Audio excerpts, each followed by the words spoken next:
Book 13. Neptune helps the Achaeans. The feats of Idomeneus, Hector at the ships. Now when Jove had thus brought Hector and the Trojans to the ships, he left them to their never-ending toil, and turned his keen eyes away, looking elsewhither towards the horse-breeders of Thrace, the Mysians, fighters at close quarters, the noble Hippomolgi who live on milk, and the Albians, just test of mankind. He no longer turned so much as a glance toward Troy, for he did not think that any of the immortals would go and help either Trojans or Danaans. But King Neptune had kept no blind lookout. He had been looking admirably on the battle from his seat on the topmost crests of wooded Samothrace, whence he could see all Ida, with the city of Priam and the ships of the Achaeans. He had come from under the sea and had taken his place here, for he pitied the Achaeans who were being overcome by the Trojans, and he was furiously angry with Jove. Presently he came down from his post on the mountaintop, and as he strode swiftly onwards the high hills and the forest quaked beneath the tread of his immortal feet. 3 strides he took, and with the 4th he reached his gold, Aegae, where is his glittering golden palace, imperishable in the depths of the sea. When he got there, he yoked his fleet brazen-footed steeds with their manes of gold all flying in the wind. He clothed himself in raiment of gold, grasped his gold whip, and took a stand upon his chariot. As he went his way over the waves, the sea monsters left their lairs, for they knew their lord, and came gambling round him from every quarter of the deep, while the sea in her gladness opened a path before his chariot. So lightly did the horses fly that the bronze axle of the car was not even wet beneath it, and thus his bounding steeds took him to the ships of the Achaeans. Now there is a certain huge cavern in the depths of the sea midway between Tenedos and rocky Imbrus. Here Neptune, lord of the earthquake, stayed his horses, unyoked them, and set before them their ambrosial forage. He hobbled their feet with hobbles of gold, which none could either unloose or break, so that they might stay there in their place until the Lord should return. This done, he went his way to the host of the Achaeans. Now the Trojans followed Hector, son of Priam, in close array like a storm cloud or flame of fire, fighting with might and main and raising the cry battle, for they deemed that they should take the ships of the Achaeans and kill all their chiefest heroes then and there. Meanwhile, earth-encircling Neptune, lord of the earthquake, cheered on the Argives, for he had come up out of the sea and had assumed the form and voice of Calchas. First he spoke to the 2 Ajaxes, who were doing their best already, and said, "Ajaxes, you 2 can be the saving of the Achaeans if you will put out all your strength and not let yourselves be daunted. I am not afraid that the Trojans, who have got over the wall in force, will be victorious in any other part, for the Achaeans can hold all of them in check. But I much fear that some evil will befall us here, where furious Hector, who boasts himself the son of great Jove himself, is leading them on like a pillar of flame. May some god then put it into your hearts to make a firm stand here, and to incite others to do the like. In this case you will drive him from the ships, even though he be inspired by Jove himself." As he spoke, the earth-encircling lord of the earthquake struck both of them with his scepter and filled their hearts with daring. He made their legs light and active, as also their hands and their feet. Then, as the soaring falcon poises on the wing high above some sheer rock, and presently swoops down to chase some bird over the plain, even so did Neptune, lord of the earthquake, wing his flight into the air and leave them. Of the 2, swift Ajax, son of Oileus, was the first to know who it was that had been speaking with them, and said to Ajax, son of Telamon, "Ajax, this is one of the gods that dwell on Olympus, who in the likeness of the prophet is bidding us fight hard by our ships. It was not Calchas, the seer and diviner of omens. I knew him at once by his feet and knees as he turned away, for the gods are soon recognized. Moreover, I feel the lust of battle burn more fiercely within me, while my hands and my feet under me are more eager for the fray." And Ajax, son of Telamon, answered, "I too feel my hands grasp my spear more firmly, my strength is greater, and my feet more nimble. I long, moreover, to meet furious Hector, son of Priam, even in single combat." Thus did they converse, exulting in the hunger after battle with which the gods had filled them. Meanwhile, the earth-encircler roused the Achaeans, who were resting in the rear by the ships, overcome at once by hard fighting and by grief at seeing that the Trojans had got over the wall in force.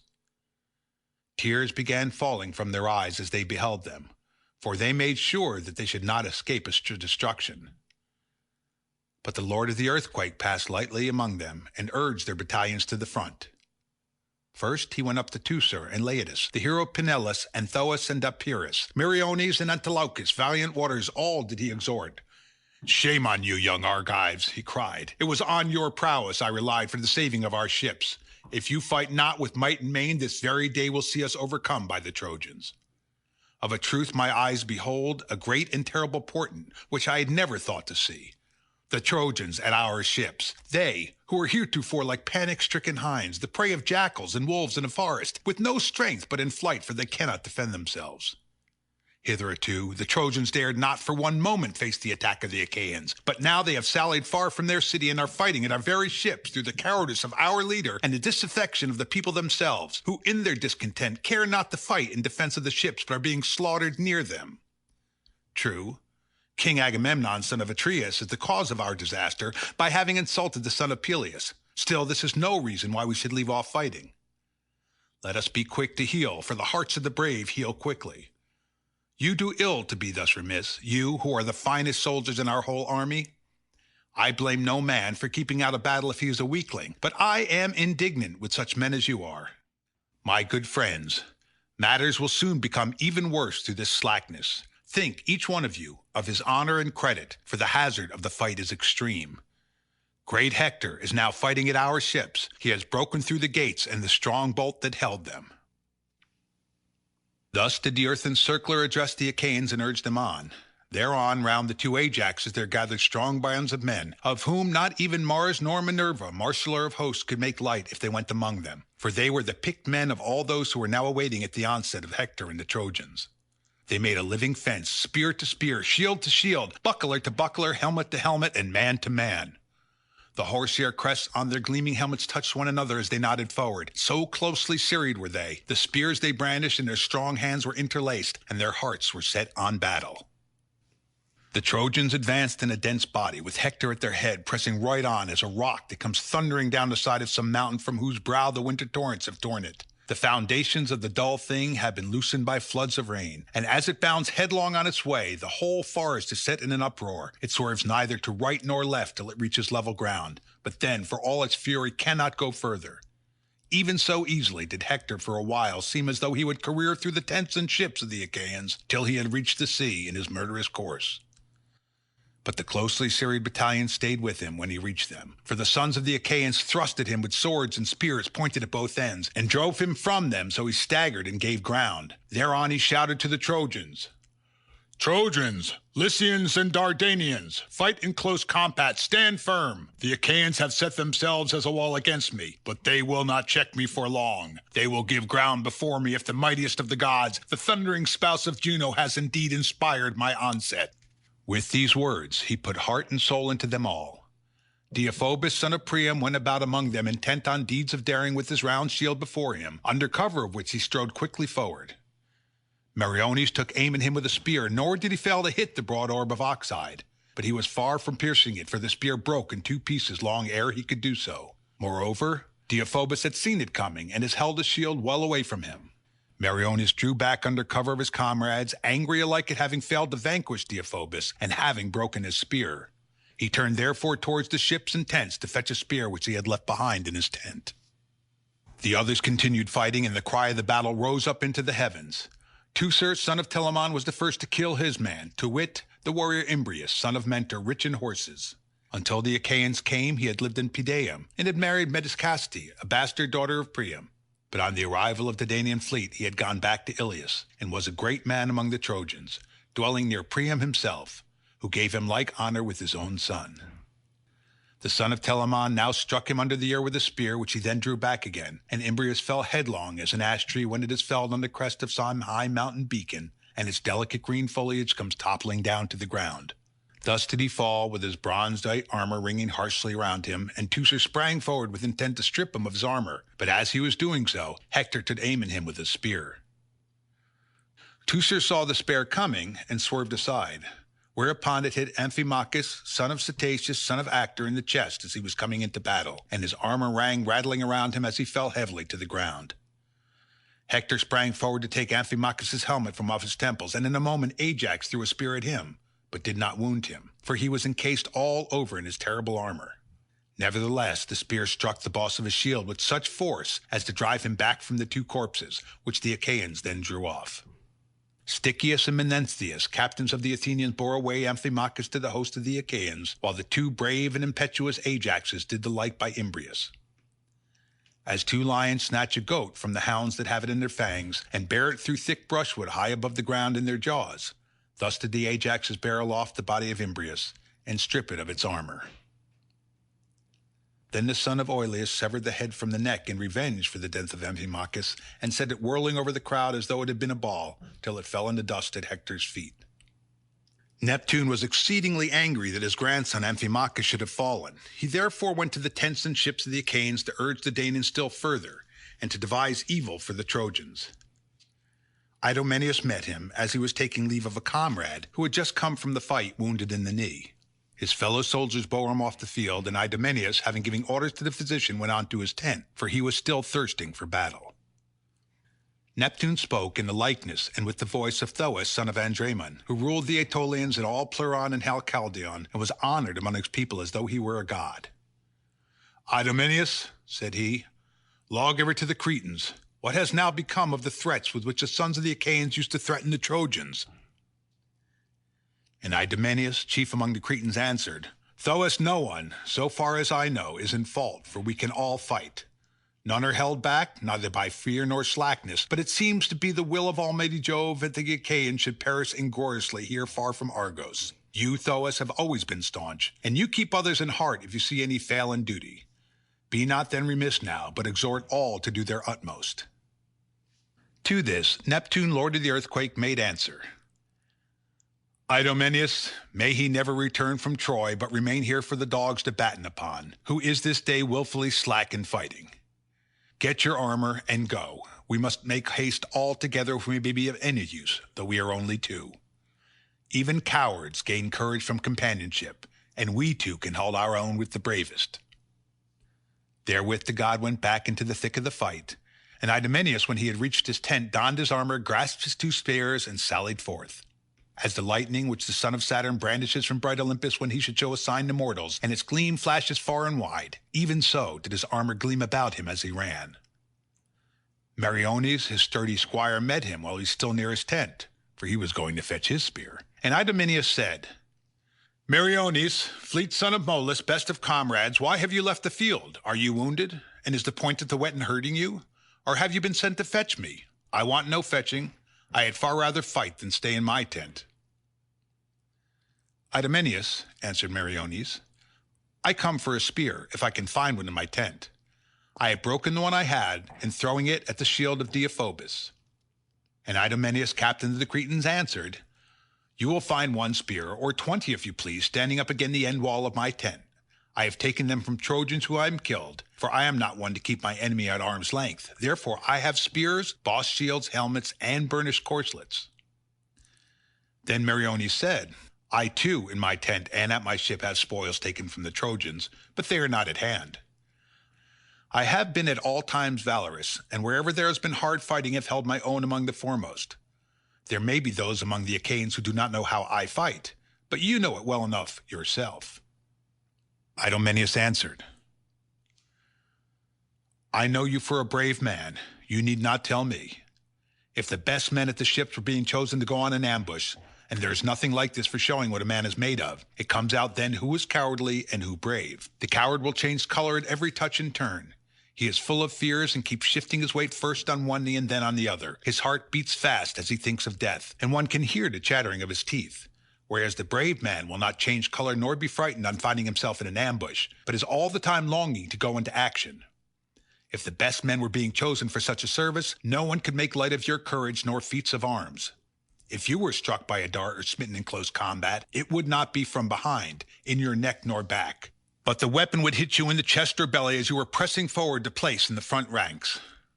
But let us no longer stay here talking like children, lest we be ill spoken of. Go, fetch your spear from the tent at once."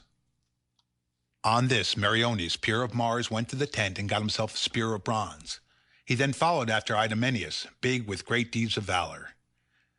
As when baneful Mars sallies false to battle, his son Panic, so strong and dauntless, goes with him, to strike terror even into the heart of a hero. The pair have gone from Thrace to arm themselves among the Ephiri, or the brave Phlegians, but they will not listen to both the contending hosts, and will give victory to one side or the other. Even so did Meriones and Idomeneus, captains of men, go out to battle clad in their bronze armors. Meriones was first to speak. "Son of Deucalion," said he, "where would you have us begin fighting? On the right wing of the host, in the center, or on the left wing, where I take it the Achaeans will be the weakest?" Idomeneus answered, "There are others to defend the center, the two Ajaxes and Teucer, who is the finest archer of all the Achaeans, and is good also in a hand-to-hand fight. These will give Hector son of Priam enough to do. Fight as he may, he will find it hard to vanquish their indomitable fury, and to fire the ships, unless the son of Saturn fling a firebrand upon them with his own hand. Great Ajax, son of Telamon, will yield to no man who is in mortal mode and eats the grain of Ceres, if bronze and great stones can overthrow him. He would not yield even to Achilles in a hand-to-hand fight, and in fleetness of foot there is none to beat him. Let us turn therefore towards the left wing, that we may know forthwith whether we are to give glory to some other, or he to us." Meriones, peer of fleet Mars, then led the way till they came to the part of the host which Idomeneus had named. Now, when the Trojans saw Idomeneus coming on like a flame of fire, him and his squire clad in their richly wrought armor, they shouted and made towards him all in a body, and a furious hand-to-hand fight raged under the ship's sterns. Fierce as the shrill winds that whistle upon a day when dust lies deep on the roads, and the gust raise it into a thick cloud, even such was the fury of combat, and might and main did they hack at each other with spear and swords throughout the host. The field bristled with the long and deadly spears which they bore. Dazzling was the sheen of their gleaming helmets, their fresh burnished breastplates and glittering shields as they joined battle with one another. Iron indeed must be his courage who could take pleasure in the sight of such a turmoil, and look on it without being dismayed. Thus did the two mighty sons of Saturn devise evil for mortal heroes. Jove was minded to give victory to the Trojans and to Hector so as to do honor to the fleet Achilles. Nevertheless, he did not mean to utterly overthrow the Achaeans' host before Iliad, and only wanted to glorify Thetis and her valiant son.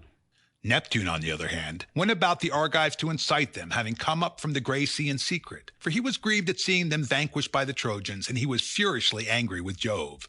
Both were of the same race and country, but Jove was the elder born and knew more. Therefore Neptune feared to defend the Argives openly, but in the likeness of man he kept on encouraging them throughout their host.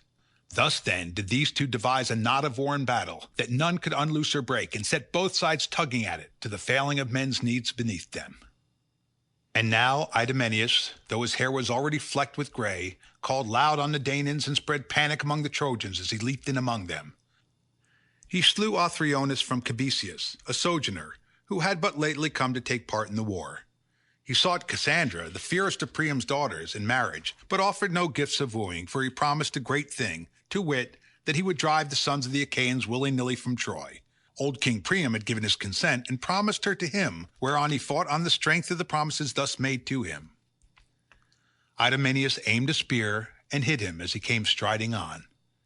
His cuirass of bronze did not protect him, and the spear stuck in his belly, so that he fell heavily to the ground. Then Idomeneus vaunted over him, saying, "Othryonis, there is no one in the world whom I shall admire more than I do you, if you indeed perform what you have promised Priam son of Dardanus in return for his daughter. We too will make you an offer. We will give you the loveliest daughter of the son of Atreus, and will bring her from Argos for you to marry, if you will sack the goodly city of Iliad in company with ourselves. So come along with me, that we may make a covenant at the ships about the marriage, and we will not be hard upon you about gifts of wooing." With this, Idomeneus began dragging him by the foot through the thick of the fight, but Odysseus came up to protect the body on foot, in front of his horses, which his esquire drove so close behind him that he could feel their breath upon his shoulder. He was longing to strike down Idomeneus, but ere he could do so, Idomeneus smote him with a spear in the throat under the chin, and the bronze point went clean through it. He fell as an oak, or poplar, or pine, which shipwrights have felled for ships' timbers upon the mountain with whetted axes. Even thus did he lie in full length in front of his chariot and horses, grinding his teeth and clutching at the blood-stained dust. His charioteer was strict with panic, and did not dare turn his horses round and escape. Thereupon Antilochus held him in the middle of the body with a spear. His cuirass of bronze did not protect him, and the spear stuck in his belly. He fell gasping from his chariot, and Antilochus, great Nestor's son, drove his horses from the Trojans to the Achaeans. Deiphobus then came close up to Idomeneus to avenge Odysseus and took aim at him with a spear, but Idomeneus was on the lookout and avoided it, for he was covered by the round shield he always bore, a shield of oxhide and bronze with 2 arm rods on the inside. He crouched under cover of this, and the spear flew over him. But the shield rang out as the spear grazed it, and the weapon sped not in vain from the strong head of Deiphobus, for it struck Hypsenor, son of Hippasus, shepherd of his people, in the liver under the midriff, and his limbs failed beneath him. Deiphobus vaunted over him and cried with a loud voice, saying, "Of a truth Odysseus has not fallen unavenged. He will be glad even while passing into the house of Hades, strong warden of the gate, that I have sent someone to escort him." Thus did he vaunt, and the Argives were stung by his saying. Noble Antilochus was more angry than anyone, but grief did not make him forget his friend and comrade. He ran up to him, bestrode him, and covered him with his shield. Then 2 of his staunch comrades, Mecistes son of Achaeans and Aleastor, stooped down and bore him away, groaning heavily, to the ships. But Idomeneus ceased not his fury. He kept on striving continually either to enshroud some Trojan in the darkness of death, or himself to fall while warding off the evil day from the Achaeans. Then fell Alcathous son of noble Aestes. He was son-in-law to Anchises, having married his eldest daughter Hippodamia, who was the darling of her father and mother, and excelled all her generation in beauty, accomplishments, and understanding, wherefore the bravest men in all Troy had taken her to wife. Him did Neptune lay low by the hand of Idomeneus, blinding his bright eye and binding his strong limbs in fetters, so that he could neither go back nor to one side, but stood stock still like a pillar or lofty tree, when Idomeneus struck him with a spear in the middle of his chest. The coat of mail that had hitherto protected his body was now broken, and rang harshly as the spear tore through it. He fell heavily to the ground, and the spear stuck in his heart, which still beat, and made the butt end of the spear quiver till dread Mars put an end to his life. Idomeneus vaunted over him and cried with a loud voice, saying, "Deiphobus, since you are in a mood to vaunt, shall we cry quits now that we have killed 3 men to your 1? Nay, sir. Stand and fight with me yourself, that you may learn what manner of Jove-begotten man am I that have come hither.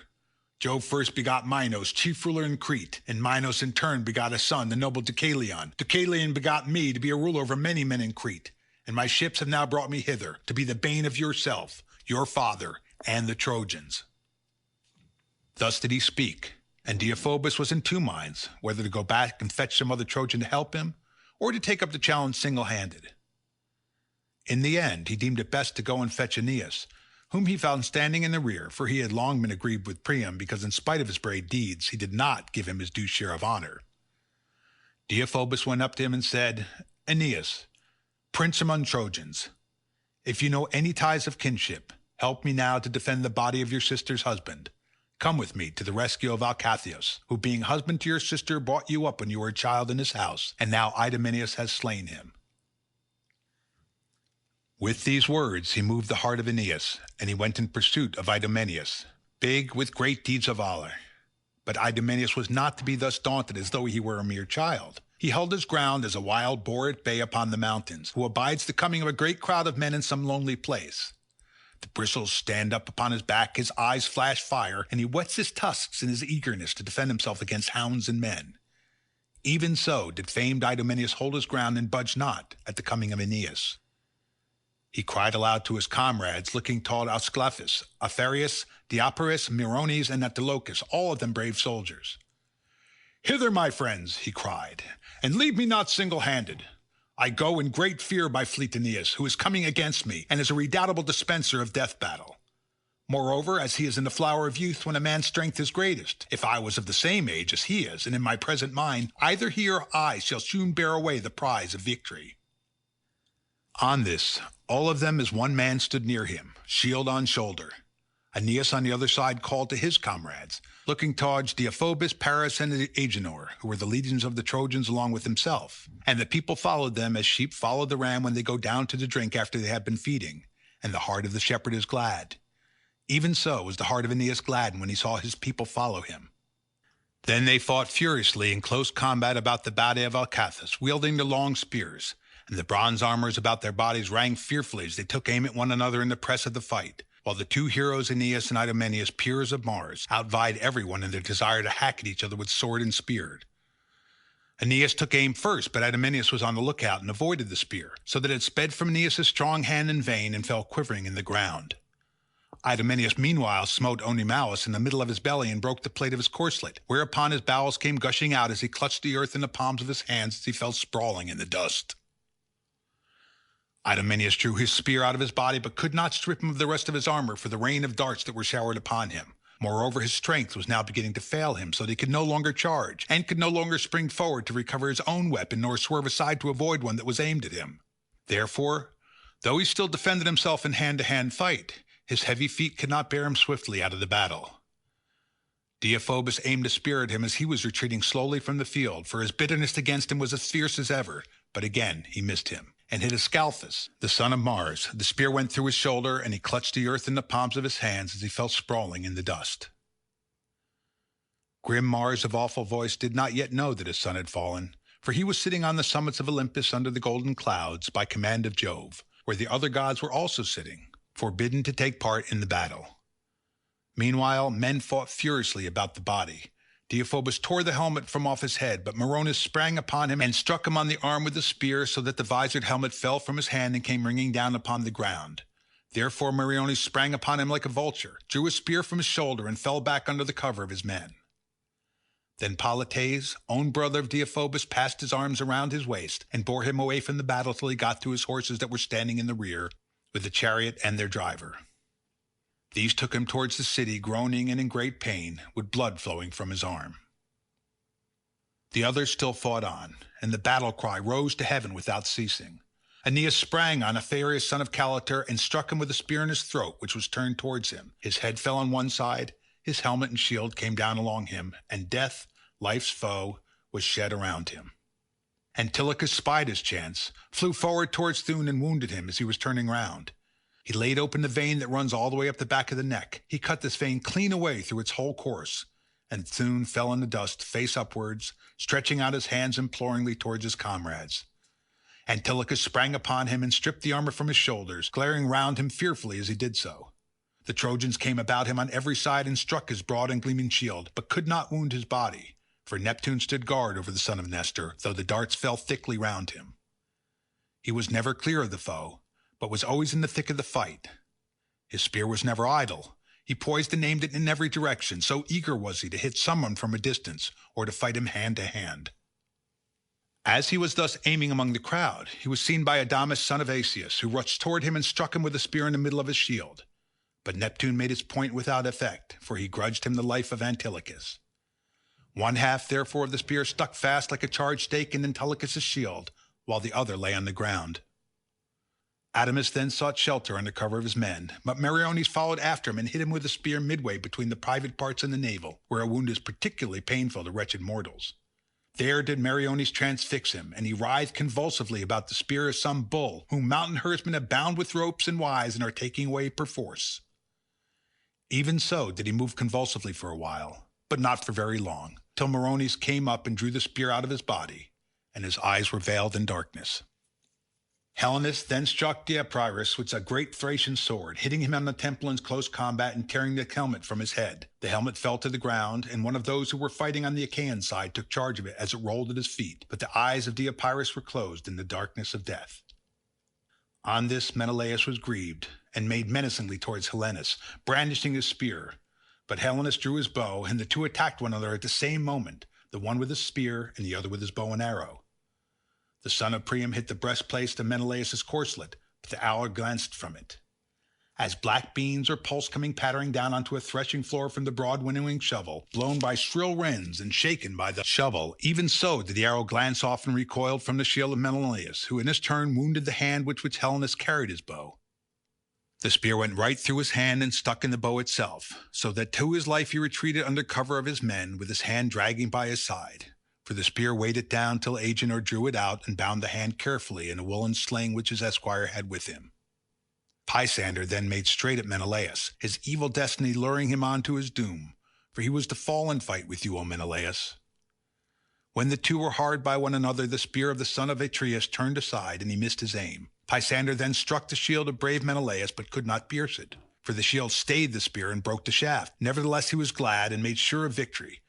Forthwith, however, the son of Atreus drew his sword and sprang upon him. Pisander then seized the bronze battle-axe with his long and polished handle of olive wood that hung by his side under his shield, and the two made at one another. Pisander struck the peak of Menelaus' crested helmet just under the crest itself, and Menelaus hit Pisander as he was coming towards him on the forehead just at the rise of his nose. The bones cracked, and his two gore-bedrabbled eyes fell by his feet in the dust.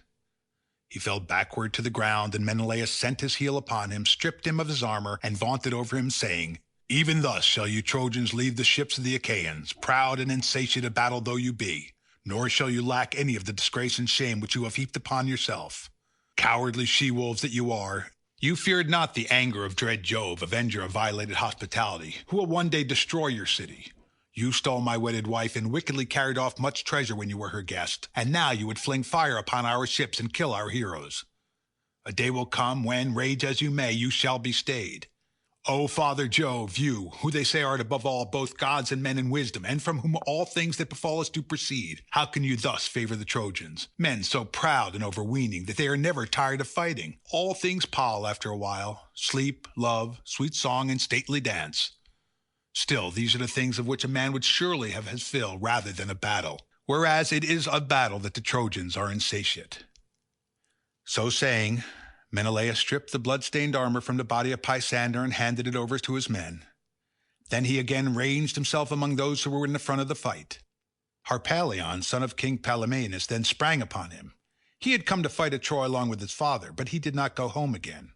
He struck the middle of Menelaus' shield with a spear, but could not pierce it, and to save his life drew back under cover of his men, looking round him on every side lest he should be wounded. But Meriones aimed a bronze-tipped arrow at him as he was leaving the field, and hit him on the right buttock. The arrow pierced the bone through and penetrated the bladder, so he sat down where he was and breathed his last in the arms of his comrades, stretched like a worm upon the ground and watering the earth with blood that flowed from his wounds. The brave Paphlagonians tended him with all due care. They raised him into his chariot and bore him sadly off to the city of Troy. His father went also with him, weeping bitterly, but there was no ransom that could bring his dead son to life again.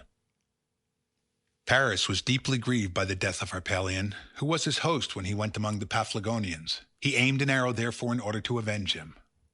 Now there was a certain man named Euchenor, son of Polyides the prophet, a brave man and wealthy, whose home was in Corinth. This Euchenor had set sail for Troy, well knowing that it would be the death of him, for his good old father Polyides had often told him that he must either stay at home and die of a terrible disease, or go with the Achaeans and perish at the hands of the Trojans. He chose, therefore, to avoid incurring the heavy fine the Achaeans would have laid upon him, and at the same time to escape the pain and suffering of disease. Paris now smote him on the jaw under his ear, whereon the life went out of him, and he was enshrouded in the darkness of death. Thus then did they fight as it were a flaming fire, but Hector had not yet heard, and did not know that the Argives were making havoc of his men on the left wing of the battle, where the Achaeans ere long would have triumphed over them, so vigorously did Neptune cheer them on and help them. He therefore held on at the point where he had first forced his way through the gates and the wall, after breaking through the serried ranks of Danaan warriors. It was here that the ships of Ajax and Protesilaus were drawn up on the seashore. Here the wall was at its lowest, and the fight both of man and horse raged most fiercely. The Boeotians and Ionians with their long tunics, the Locrians, the men of Phthia, and the famous force of the Epeans could hardly stay Hector as he rushed on towards the ships, nor could they drive him from them, for he was as a wall of fire. The chosen men of the Athenians were in the van, led by Menestheus son of Peteos, with whom were also Phaedrus, Stichius, and stalwart Bias. Meges the son of Phyleus, Amphion, and Dracius commanded the Epeans, while Medon and Stans Podarces led the men of Phthia. Of these, Medon was bastard son to Oileus and brother of Ajax, but he lived in Phylace away from his own country, for he had killed the brother of his stepmother Europis, the wife of Oileus. The other Podarces was the son of Iphiclus, son of Flaccus. The two stood in the van of the Phthians, then defended the ships along with the Boeotians. Ajax, son of Oileus, never for a moment left the side of Ajax, son of Telamon. But as the two swart oxen both strain their utmost at the plough which they are drawing in a fallow field, and the sweat steams upward from about the roots of their horns, nothing but the yoke divides them as they break up the ground till they reach the end of the field. Even so did the two Ajaxes stand shoulder to shoulder by one another. Many and brave comrades followed the son of Telamon to relieve him of his shield when he was overcome with sweat and toil, but the Locrians did not follow so close after the son of Oileus, for they could not hold their own in a hand-to-hand fight. They had no bronze helmets with plumes of horsehair, Neither had they the shields nor ashen spears, but they had come to Troy armed with bows and with slings of twisted wool from which they showered their missiles to break the ranks of the Trojans. The others, therefore, with their heavy armor bore the brunt of the fight with the Trojans and with Hector, while the Locrians shot from behind under their cover, and thus the Trojans began to lose heart, for the arrows threw them into confusion. The Trojans would now have been driven in a sorry plight from the ships and tent back to windy Ilias, had not Polydamas presently said to Hector, "Hector, there is no persuading you to take advice. Because heaven has so richly endowed you with the arts of war, you think that you must therefore excel others in counsel, but you cannot thus claim preeminence in all things. Heaven has made one man an excellent soldier, of another it has made a dancer, or a singer and a player on the lyre, while yet in another Jove has implanted a wise understanding of which men reap fruit to the saving of many, and he himself knows more about it than anyone. Therefore I will say what I think will be best. The fight has hemmed you in as with a circle of fire, and even now that the Trojans are within the wall, some of them stand aloof in full armor, while others are fighting scattered and outnumbered near the ships. Draw back, therefore, and call your chieftains round you, that we may advise together whether to fall now upon the ships, in the hope that heaven may vouchsafe us victory, or to beat a retreat while we can yet safely do so. I greatly fear the Achaeans will pay us their debt of yesterday in full, for there is one abiding at their ships who is never weary of battle, and who will not hold aloof much longer." Thus spoke Polydamas, and his words pleased Hector well. He sprang in full armor from his chariot and said, "Polydamas, gather the chieftains here. I will go yonder into the fight, but will return at once when I have given them their orders." He then spied onward, towering like a snowy mountain, and with a loud cry flew through the ranks of the Trojans and their allies.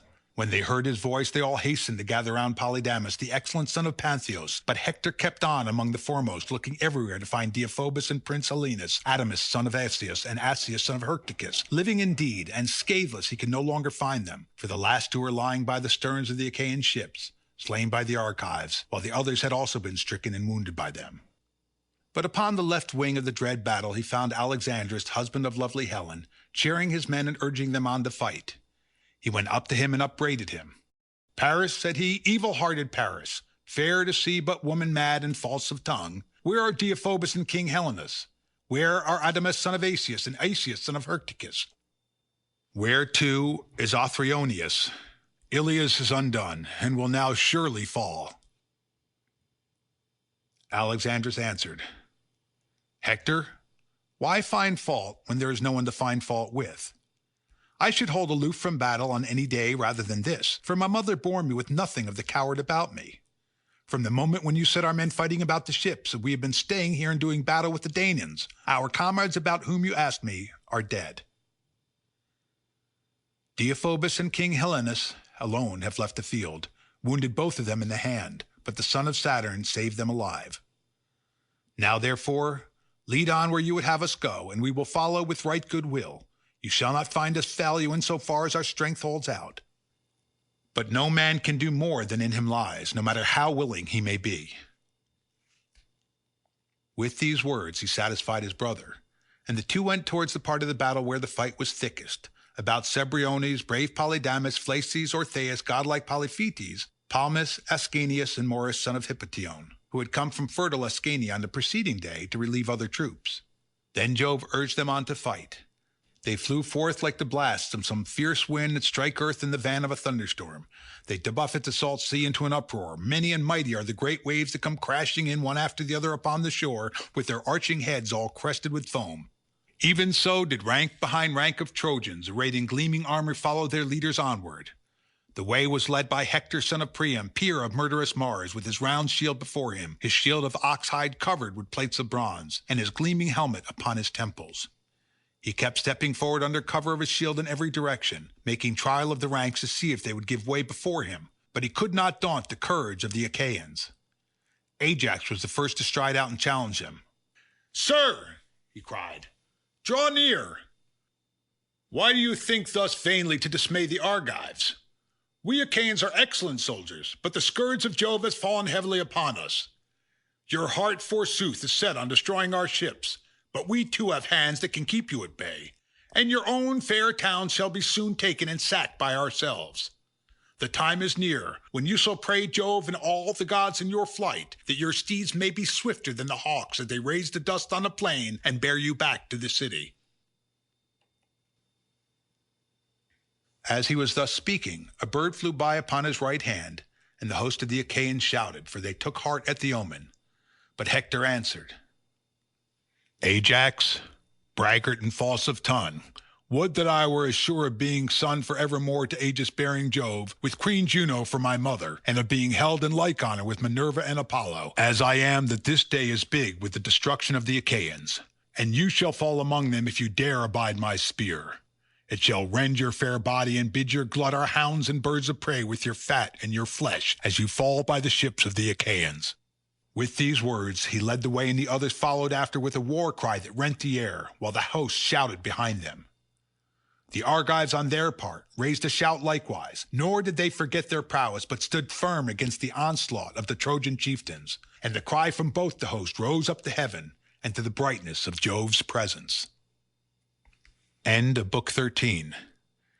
Recording by M.L. Cohen, www.mojomove411.com. Cleveland, Ohio, November 2007.